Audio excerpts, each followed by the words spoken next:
Those Shoes. This book is written by Mary Beth Boltz and illustrated by Noah Jones. Those Shoes.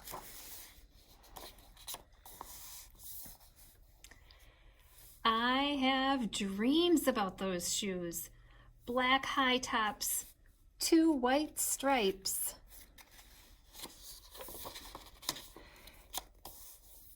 Grandma, I want them.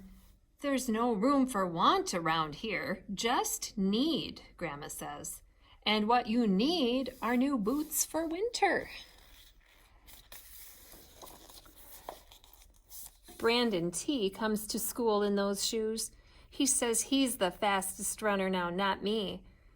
I was always the fastest before those shoes came along. Nate comes to school in those shoes. Antonio and I count how many times Nate goes to the bathroom. 7 in one day, just so he can walk up and down the hall real slow. Next, Alan Jacoby and Terrence each get a pair.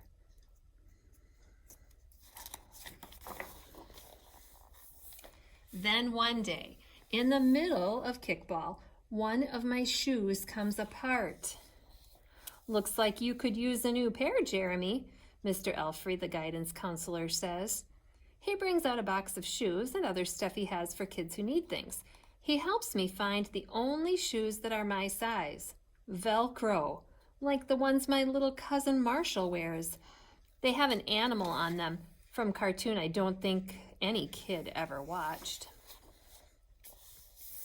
When I come back into the classroom, Alan Jacoby takes one look at my Mr. Elfrey shoes and laughs.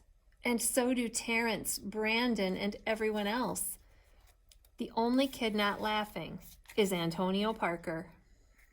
At home, Grandma says, "How kind of Mr. Elfrey." I nod and turn my back. I'm not going to cry about any dumb shoes. But when I'm writing my spelling words later, every word looks like the word shoes, and my grip is so tight on my pencil, I think it might bust. On Saturday, Grandma says, "Let's check out those shoes you're wanting so much. I got a little bit of money set aside. Might be enough. You never know." At the shoe store, Grandma turns those shoes over so she can check the price. When she sees it, she sits down heavy. "Maybe they wrote it down wrong," I say. Grandma shakes her head. Then I remember the thrift shops.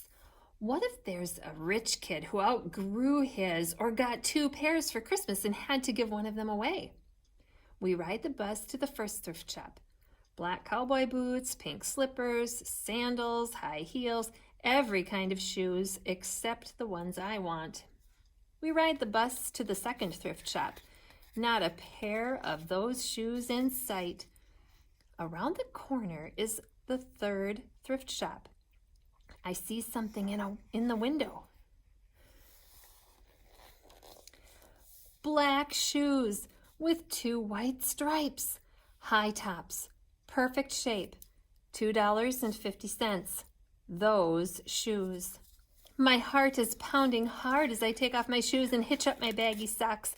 How exciting, Grandma says. What size are they? I shove my foot into the first shoe, curling my toes to get my heel in. I don't know, but I think they fit.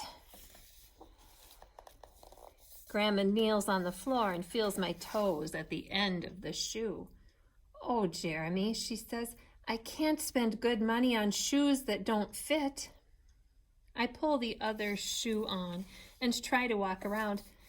"They're okay," I say, holding my breath and praying that my toes will fall off right then and there.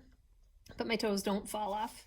I buy them anyway with my own money, and I squeeze them on and limp to the bus stop.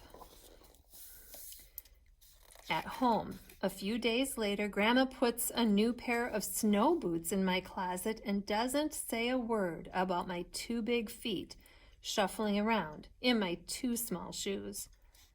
"Sometimes shoes stretch," I say. Grandma gives me a hug. I check every day, but those shoes don't stretch. I have to wear my Mr. Elfries to school instead. One day during math, I glance at Antonio's shoes.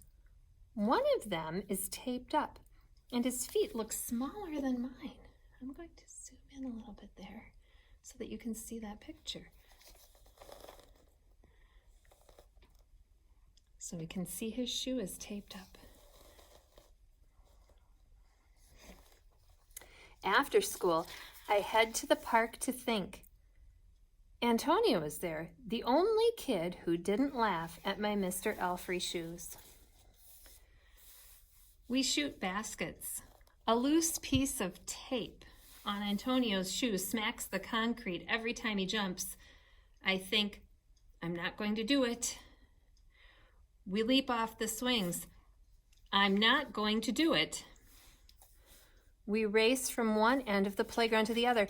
I'm not going to do it, I say. Do what? Antonio says, breathing hard. Oops, excuse me. Grandma calls me for supper and invites Antonio over too. After supper, he spies my shoes. How come you don't wear them? Antonio asks. I shrug.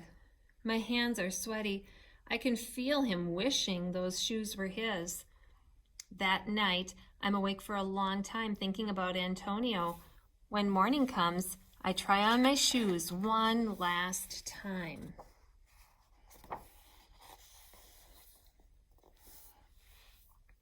Before I change my mind, the shoes are in my coat.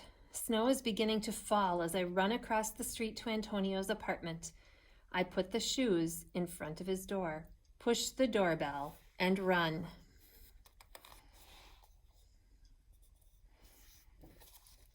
At school, Antonio is smiling big in his brand new shoes. I feel happy when I look at his face and mad when I look at my Mr. Elfrey shoes. But later, when it's time for recess, something happens. Everywhere there is snow. Leave your shoes in the hall and change into your boots, the teacher announces. Leave your shoes in the hall. It's then I remember what I have in my backpack. New boots. New black boots that no kid has ever worn before.